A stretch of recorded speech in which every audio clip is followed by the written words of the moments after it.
Bien, mis queridos amigos, voy a hablar un tema muy importante que siempre está en boca de todo el mundo. Se escucha mucho en todas partes, en los medios de comunicación, radio, televisión, prensa, en la calle, y es el tema de la humildad. Humildad. Es importante darle definición, darle un poco de esquema, darle un poco de personalidad a lo que verdaderamente es la humildad. Es un tema que se toca en mucha profundidad en ese libro que ven en pantalla, y este tema lo hago como preparación y complemento a las 5 primeras secciones. Quienes vayan a adquirir el libro, les sugiero y les exhorto que primero vean este video para entonces adentrarse a lo que son las primeras 5 sesiones sobre la humildad. Este video lo va a tocar un poco más superficial que el libro, porque el libro pues profundiza bastante, es muy espiritual. Sin embargo, las personas que no adquieran el libro, estoy muy seguro que van también a poder beneficiarse de la información.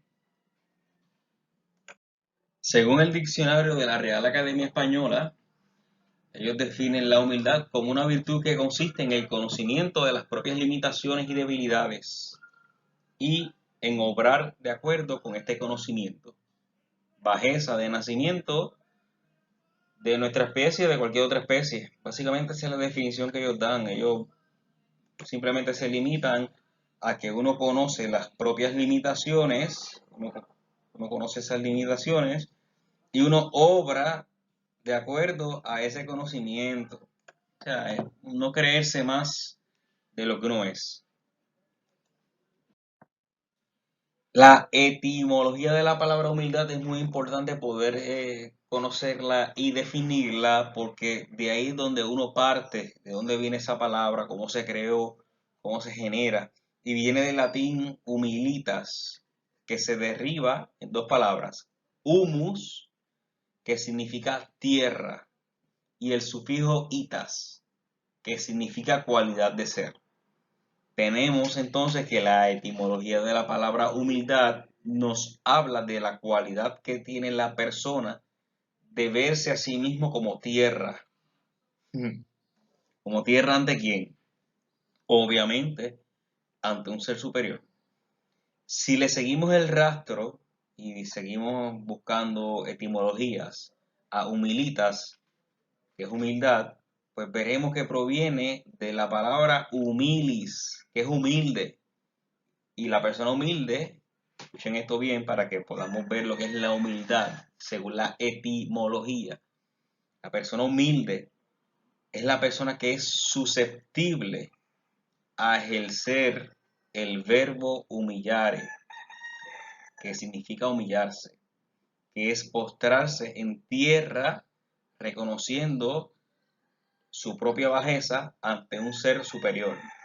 Por lo tanto, y muy sencillo, tenemos que la humildad es aquella persona que es susceptible a humillarse, a postrarse en tierra, a humillarse ante quien reconoce es su ser superior.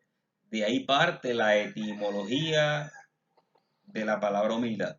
Un poco diferente a lo que es la definición de la Real Academia Española. Vemos cómo desde que se genera la palabra allá en aquella, posiblemente Roma, proviene del latín obviamente, cómo ha habido diferentes transformaciones sobre el concepto de humildad. Por eso muchas veces cuando hablamos de humildad, tal vez no nos podemos entender en base al concepto que se tiene.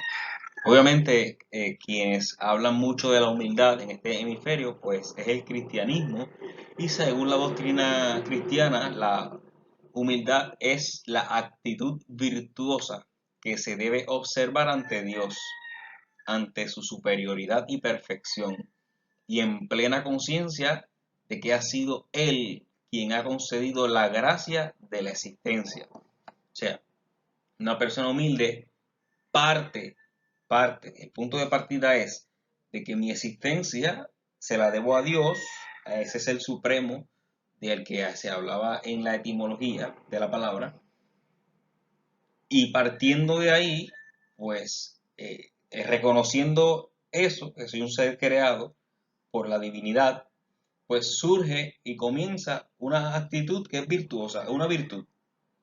Por tanto, implica reconocer esto, nuestra propia pequeñez ante el misterio de la vida. Uno se queda como anonadado, sorprendido y se hace uno insignificante ante este misterio tan grande y se acepta la dignidad de todos los seres humanos, al igual que la de uno mismo. Como toda dignidad, igual. Estamos todos de igual a igual. Entonces, en esa aceptación se somete uno a la voluntad de Dios. Y entonces esa voluntad de Dios es apreciada, como dice el maestro San Pablo, como buena, agradable y perfecta. Y en ese sentido, la Biblia lo que nos aconseja es revestidos de humildad hacia los demás, porque Dios resiste a los soberbios y da la gracia a los humildes. Eso lo encontramos en primera de Pedro, capítulo 5, versículo 5. El mayor ejemplo de la humildad en la doctrina cristiana lo constituye la figura de Jesucristo, obviamente. A este respecto, una de las acentuaciones que nos expresa la Biblia es la que se encuentra en Filipenses capítulo 2, versículos del 5 al 8, en donde se expresa que Jesucristo, quien siendo Dios, no escatimó el ser igual a Dios como cosa a que aferrarse. O sea, Jesucristo, siendo Dios, no dijo, como yo soy Dios, no, sino que se despojó a sí mismo, tomó la forma de siervo, porque esclavo, y se hizo semejante a los hombres, un hombre más. Más aún, hallándose en la condición de hombre, el mismo Dios, se humilló a sí mismo, se rebajó, se hizo tierra, haciéndose obediente hasta la muerte y muerte de cruz. Entonces Jesucristo se somete aquí en la tierra, se somete a su padre, se somete a su madre, se somete a unas autoridades que ya tenían un sistema religioso y se hizo tierra, se somete. Entonces ahí tenemos la expresión máxima de humildad. Pero la propuesta que puedo hacer en este punto para reconocer mejor lo que es la humildad es observar lo que es lo opuesto. Y lo opuesto a la humildad, pues, es la soberbia. Y de este modo, viendo lo que es la soberbia, reconocer cómo se aplicaría la humildad en nuestras vidas. ¿Y qué es la soberbia? Pues la soberbia viene de la palabra en latín superbia y es un sentimiento de valoración de uno mismo por encima de los demás. Sobrevaloración del yo de respecto a otras personas, a los demás. Es un sentimiento de superioridad que lleva a presumir de las cualidades o de las ideas propias y a su vez menosprecia a las ajenas. Y esto, lamentablemente, lo vemos en demasía. Vemos cómo algunas personas creen y tienen un sentido de superioridad por simplemente llevar unas ideas, y estas ideas las llevan a menospreciar a las ajenas, sin importar que estas ajenas constituyan democráticamente un mayor consenso, sin importar, aunque con esto no quiero decir que el consenso mayoritario refleje lo que pueda ser la verdad en lo absoluto. Entonces, la soberbia manifiesta el deseo de ser preferido de otros, basándose en la satisfacción de la propia vanidad, del yo, del ego. O sea, la soberbia me lleva a definirme a mí mismo como un ser superior. That's it. Entonces, algo muy importante es observar la definición del orgullo y de la soberbia. Son dos cosas diferentes, aunque están emparentadas. El orgullo va más a nivel emocional. Te hieren las emociones y el orgullo escupe. La soberbia ya es a nivel cerebral. Ya yo me creo, yo soy, yo sé. Entonces, vamos entonces a lo que la palabra de Dios nos tiene que decir acerca de la soberbia. Y ninguna de las cosas que dice la palabra de Dios sobre la soberbia son buenas, no son nada agradables. Por ejemplo, descendió al Seol tu soberbia y el sonido de tus arpas, gusanos serán tu cama y gusanos te cubrirán. ¿Cómo caíste del cielo, oh lucero, hijo de la mañana? Cortado fuiste por tierra tú que debilitabas las naciones. Obviamente aquí está hablando de Lucifer. Tú que decías en tu corazón, subiré al cielo en lo alto junto con las estrellas de Dios, levantaré mi trono y en el monte del testimonio me sentaré a los lados del norte. O sea, vemos que esta soberbia estaba tan alta que sonaban las arpas. Este es el signo de las arpas del cielo. Estaba en la cumbre celeste. Pero la misma soberbia lo hizo descender de tal manera que los gusanos le cubrieron. Entonces, este lucero, este personaje, Lucifer, el demonio, pues fue cortado por tierra, o sea, fue precipitado a la tierra. Y pues, por lo mismo, él decía, subiré al cielo y me sentaré en el trono de Dios.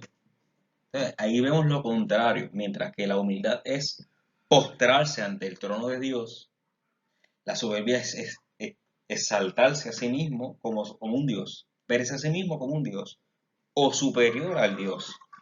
Y superior al Dios significa superior a la doctrina o a los dogmas o a los mandamientos de ese Dios. Entonces fue derribado, y eso lo encontramos en Isaías 14, del 11 al 15, para los que quieran. Entonces vamos a ver que la soberbia atrae y conlleva unas consecuencias, y la más grave de ellas es el pecado contra Dios, contra el prójimo y contra sí mismo. El hombre se hace autónomo, desconociendo su condición de criatura, mientras que la humildad reconoce la condición de criatura. La persona soberbia pues desarrolla una autonomía sobre su condición de criatura. O sea, yo pues lo sé todo, me creo Dios. O sea, cuando ponemos en perspectiva la palabra pecado, que no se utiliza, que la gente le tiene miedo, aversión y se le tiene rechazo a esa palabra, pues es simplemente acciones que hacen daño al prójimo, a uno mismo. Por lo tanto, ofenden y le hacen daño a Dios. Y la soberbia, como consecuencia, nos da también un sentido de posesión que nos hace dueños de algo o de alguien. Y aquí vemos personas que se creen dueños de otras personas. Y aquí vemos también personas que tienen cosas materiales que no se quieren desprender de ellas. También una de las consecuencias es sentirse superior. La soberbia no acepta correcciones, no acepta eh, creerse menos que los demás. Al contrario, cree que tiene más privilegios, más sabiduría, más conocimiento. En el caso de el mundo de las iglesias, más santidad que los demás. Se siente indispensable, único, que sin nosotros nada funciona correctamente, dice la soberbia. Entonces, en Proverbios 16, del 18 al 19, dice, antes del quebrantamiento es la soberbia, y antes de la caída, la altivez de espíritu. Y les voy a explicar esto brevemente porque considero que aquí está la fractura de donde pasa la criatura humilde a la criatura soberbia. Este es el punto de quebranto. Pero para eso hay un concepto que se llama altivez que quiero pues definir, que es la manifestación de la soberbia. O sea, la soberbia, como ya vimos, es algo que está en la mente, son unas estructuras mentales que se posicionan en el ser humano. Entonces, el comportamiento se hace visible a través de la altivez en el día a día, por medio de la altanería, el engreimiento. El altivo está inhibitado de obrar, obviamente, la voluntad de Dios y la misericordia de Dios, porque pues, él mismo se cree muchas veces su propio Dios. Entonces, esa manifestación de la soberbia es la altivez. ¿Qué dice esto? ¿Qué dice? ¿Qué dice este versículo? O sea, yo pasé por antes del quebrantamiento, antes de que yo reconozca a Dios, fui soberbio. Pero para yo ser soberbio, tuve una caída, hubieron unos pecados. Y esos pecados fueron producto de la altivez de espíritu. Porque como todos pecamos, y el problema no es que, bueno, es un problema, pero el asunto no es el pecado, el asunto es que luego del pecado hay una conciencia de pecado, y hay un arrepentimiento del pecado y un deseo de hacer las cosas bien, de hacer las cosas mejor, con la gracia de Dios, con la ayuda de Dios. Pero el altivo dice, pues mira, no pasa nada, yo pequé, esto es mi vida, en mi vida decido yo, en mi vida mando yo, nadie tiene que decidir en mi vida, nadie me tiene que juzgar. Ahí es donde uno cae la altivez, la altivez. Entonces, antes de esa caída que fractura, pues hubo esa altivez, que es la soberbia, para volver de nuevo al estado de humildad.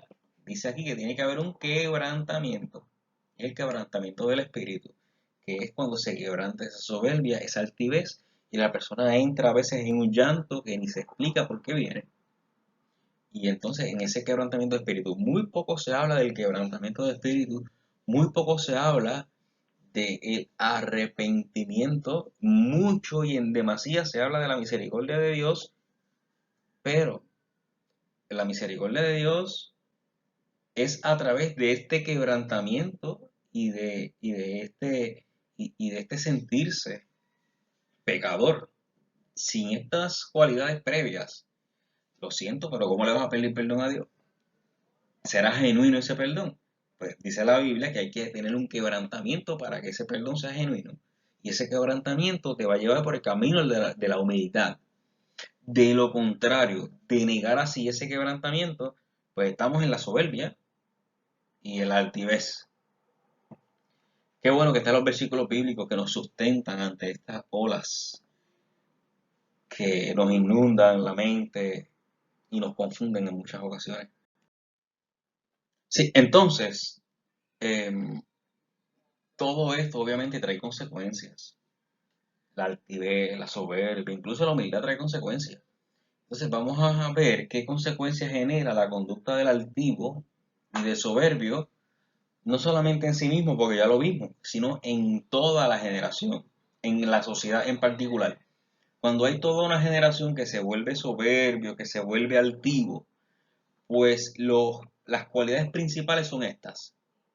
Lo primero es que se olvidan de Dios. Se olvidan de Dios, hacen un Dios a su manera, y esto lo conduce a la adoración de falsos dioses. Y la adoración de falsos dioses no significa tener una estatuita de un indio o de un animal y pensar que es un Dios. No, un falso Dios puede ser el dinero, pueden ser los bienes materiales, puede ser la educación. Es lo que usted ponga principalmente en su vida y su objetivo principal, fundamental, único y exclusivo, que lo tiene en la cumbre. Eso es su adoración. Tenemos número dos, la indiferencia y aversión a las cosas de Dios. Y cuando digo cosas, pues hablo de la religión, hablo del cristianismo, de las personas cristianas, porque yo veo una señora con faldas largas y con el moño apretado, pues eso es una cristiana fundamentalista, pues ya yo no quiero saber de ella. Veo uno que tiene un rosario en el cuello, ese otro fundamentalista. Comenzamos con esa aversión, esa indiferencia. Ah, que esta gente le llaman pecado a cualquier cosa. Entonces, esto luego escala a un agnosticismo y a un ateísmo. Vimos y vemos una conducta y unas ideologías, principalmente en las universidades, en muchos catedráticos, que violentan muchas veces las creencias de aquel cristiano. Entonces, esto viene siendo por parte del agnosticismo y el ateísmo. Ellos, sin darse cuenta, por supuesto, entran en una adoración de falsos dioses, que ese falso dios puede ser también la propio nivel de estudio, profesión, hijos, lo que le llaman idolatría. Número 4, la aceptación de ideologías blasfemas como sustituto de la religión. Esto todavía no se ha hablado y esto es en lo que estamos entrando.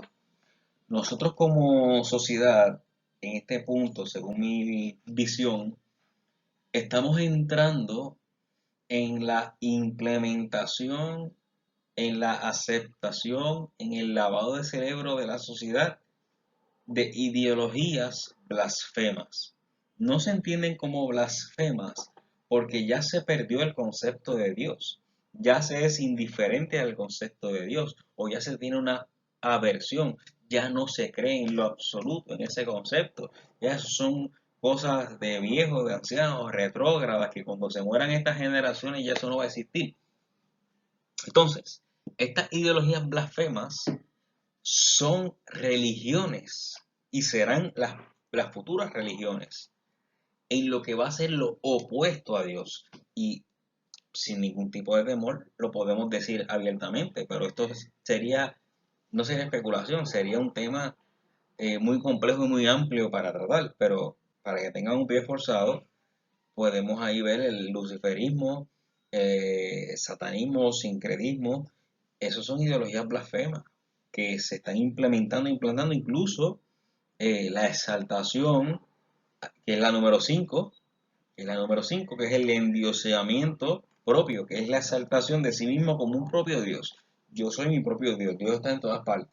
Yo soy mi Dios, Dios está en todas partes.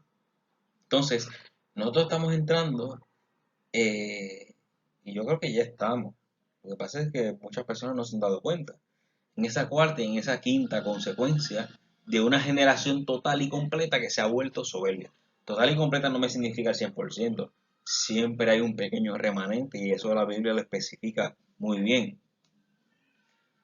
Entonces Isaías capítulo 2, versículo 12, habla muy bien de esto.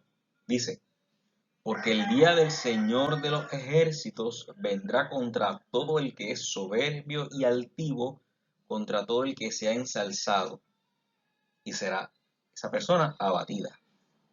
Entonces, vemos que esto no es ajeno a lo que es ya la Biblia ha puesto. Y tenemos muchos ejemplos bíblicos en toda la sociedad, eh, en todas las generaciones descritas en la Biblia. Tenemos muchos ejemplos de una generación que se ha corrompido por medio de la soberbia y la altivez. Uno de ellos, por ejemplo, está en Ezequiel, capítulo 16. Les recomiendo ese capítulo completo desde el versículo 1 hasta el final. Hijo de hombre, notifica a Jerusalén sobre sus abominaciones. He aquí que esta fue la maldad de Sodoma, tu hermana. Aquí va a ser un paralelismo de Sodoma y Jerusalén. Soberbia, saciedad de pan y abundancia de ociosidad tuvieron ella y sus hijas, y no fortaleció la mano del afligido y del indigente. O sea, Sodoma se llenó de soberbia, de saciedad de pan, o sea, de bienes, de abundancia, y como lo tenían todo, pues cayeron en el ocio, en un ocio en abundante, o abundancia de ocio, un ocio desmedido. Comían baile, baraja y botella, básicamente. Y la persona indigente, aquel afligido, no era ayudado, no le tendían la mano a aquellos que carecían, que tenían abundancia de pan y de bienes, ¿no? Entonces vemos un paralelismo de esta sociedad a la que se describe aquí. Y dice, se llenaron de soberbia e hicieron abominación delante de mí, y cuando lo vi, las quité. Y aquí vemos eh, que todo esto los condujo a cometer abominación, ¿no? Y él simplemente los removió. Todos sabemos lo que pasó con Sodoma y Gomorra. Y aquí está hablando específicamente de Sodoma. Y ahí entonces específicamente en Ezequiel dice a Jerusalén, y a ti te va a pasar básicamente de similar manera. Porque ellos no han hecho nada en comparación con lo que tú has hecho. Entonces, estas consecuencias de la soberbia en la sociedad o en las sociedades también será un distintivo en los últimos días de nuestras generaciones. Por ejemplo, en segunda de Timoteo, capítulo 3 del 1 al 5, nos subraya cómo se disparará la soberbia al final de los tiempos.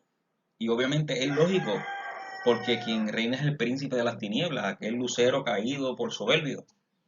Dice, ten presente que en los últimos días sobrevendrán momentos difíciles. Los hombres serán egoístas, avaros, fanfarrones, soberbios, difamadores, rebeldes a los padres, ingratos, irreligiosos, no irreligiosos, sino irreligiosos, no religiosos, desnaturalizados, implacables, calumniadores, disolutos, despiadados, enemigos del bien, traidores, temerarios, infatuos, más amantes de los placeres que de Dios. Aparentarán ser piadosos, pero su conducta desmentirá el poder de la supuesta piedad. Y la Biblia termina en este versículo. Con esa gente, ni te metas. Entonces vemos aquí el altivo, que son aquellas manifestaciones de la soberbia, ¿no? Entonces en estos últimos días habrá una abundancia de esta soberbia. Y la Biblia nos aconseja que con estas personas no nos metamos, no hay nada que hacer. Básicamente no cojamos lucha con estas personas. El soberbio, el altivo, no reconoce su condición. Por eso la Biblia dice, mira, ni te metas con ella, porque la soberbia enseguece el alma. Dice el Apocalipsis que el pecador siga pecando y el manchado siga ensuciándose, que el bueno siga practicando el bien y el santo siga creciendo en santidad. O sea, cada cual es lo suyo ya en estos tiempos. Suena difícil y dificultoso, pero así como nos lo presenta, ahí está el Apocalipsis capítulo 22. Eh, Pablo dice que profesando ser sabios, creyéndose y diciéndose a sí mismo y a los demás, yo soy un sabio, se hicieron necios. Y se replica en Mateo que por aquel tiempo dijo Jesús, Padre, Señor del cielo y de la tierra, te doy gracias porque has ocultado todo esto a los sabios y entendidos, y se lo has revelado a los sencillos, a los humildes. O sea, estos sabios se hacen necios. Jesucristo se da cuenta y dice gracias, porque los sabios no conocen nada del reino de los cielos. Ellos creen un reino a su medida, ellos se hacen un reino a su cultura, a su forma de pensar. Pero eso no es lo que es el reino, eso no es lo que yo soy, eso no es lo que yo les tengo. Gracias por esta gente sencilla y humilde que no se llenan de tantos esquemas y de tantas cosas, porque yo les puedo llenar con mi palabra y no están llenos ya ellos de ellos mismos. Básicamente eso es lo que es la soberbia, las manifestaciones del altivo. Entonces, ya vimos lo que es el soberbio, el altivo, y lo que queríamos resaltar con esto es reconocer que lo opuesto a estas actitudes es la humildad. Ahora vemos con mayor claridad que para agradarle a Dios es necesario ser una persona humilde, pero no se llega a ser humilde de un momento a otro. Requiere de entendimiento, requiere de estudiar estas cosas, requiere de las prácticas consistentes de humildad, porque es una práctica. En primera de Pedro dice, revestíos de humildad hacia los demás, porque Dios resiste a los soberbios y da gracia a los humildes. En el Salmo 8, el salmista David expresa muy bien lo que fluye de un corazón humilde, que es admiración, gratitud hacia Dios, la incredulidad de que Dios le haya escogido y le haya salvado y que Dios desee tener la amistad con él. Esa incredulidad, pero para Dios mío, porque yo me escogiste a mí, para que tú me quieres. Y no se confunda, la humildad no es pacifismo ni debilidad, no tiene nada que ver con uno dejarse atropellar con las personas o ser sumiso ante las injusticias. La humildad no es ser materialmente pobre, ni vestir mal, ni tener harapos, ni bajar la cabeza. Muchas veces, demasiadas veces, para ser humilde, tenemos que ser signo de contradicción de este tiempo, porque como vimos anteriormente, en el final de los tiempos reinará el príncipe de las tinieblas y con el príncipe de las tinieblas reinará la personalidad altiva. Entonces hay que ser signo de contradicción en este tiempo para ser humilde. Y en esto Mateo 10, y estas son palabras que de verdad que no se dicen, pero están en la Biblia. No crean, dice Jesucristo, que he venido a traer la paz a la tierra. No, no vine a traer paz, sino espada, porque he venido a poner en conflicto al hombre contra su. Y si quieren seguir este versículo tan importante y signo de contradicción en todos los tiempos, Mateo 10 del 34 al 36. Entonces, yo les recomiendo que vayan y profundicen en la práctica de la humildad en el libro Método Eficaz, en las primeras 5 secciones. Ahí en Método Eficaz para alcanzar la humildad, para alcanzar la felicidad según el modelo de San Pablo, facilitará esta práctica, la humildad. Es un camino que incluye títulos como, por ejemplo, hacerse nada ayuda a obtener la libertad interior. Hay otro título que habla de el ser interior, un proyecto de vida que merece toda la atención y prioridad. Y muchas veces tenemos proyectos de vidas claramente definidos, otros que están en nuestra mente como deseos, y muchas veces no tenemos un proyecto de vida del ser interior. Entonces, esto es parte de lo que es el camino a la humildad, porque en ese proyecto de vida del ser interior tenés que incluir, obviamente, a Dios, a Jesucristo. Y si tomas a San Pablo como maestro y como modelo, pues vas a alcanzar un buen proyecto de vida hacia el ser interior. La sabiduría espiritual, otro título, conduce a la verdadera humildad, ¿no? Entonces, este es un libro que es muy espiritual. Por lo tanto, pues recomiendo, antes de profundizar en estos temas, pues, aunque el libro te prepara, pero reconocer básicamente lo que conduce y lo que conlleva este camino de la humildad. Por ejemplo, un extracto de la primera sección que se llama Hacerse nada ayuda a obtener la libertad interior. Dice, abre los ojos de tu alma y consideras que no tienes nada tuyo de qué gloriarte.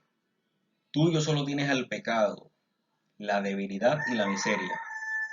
Y en cuanto a los dones y talentos de naturaleza y de gracia que hay en ti, solamente a Dios pertenece la gloria, porque de Él los has recibido. Concibe un profundo sentimiento de la nada que tú eres y hazlo crecer en tu corazón a despecho del orgullo que te domina, para que entonces de esa manera puedas desplazar ese orgullo y esa soberbia y se pueda acrecentar esa humildad. Y bueno, nada, gracias por su atención. Perdonen los gallos, aquí están cantando a todas horas, no importa la hora que hay gallos cantando y ninguno es mío, son de los vecinos. Pueden conseguirme por Facebook, YouTube, Instagram, Twitter, mayormente estoy en Facebook y en YouTube, José Cruz Conciencia Integral. Disponible en Amazon, método eficaz para alcanzar la humildad, la humildad. La felicidad, según el modelo de San Pablo, guía práctica de 30 días para ser fructífero el ser interior. También está en Amazon Sociedad Bastarda, que lo recomiendo ampliamente. Gracias por su atención y hasta la próxima.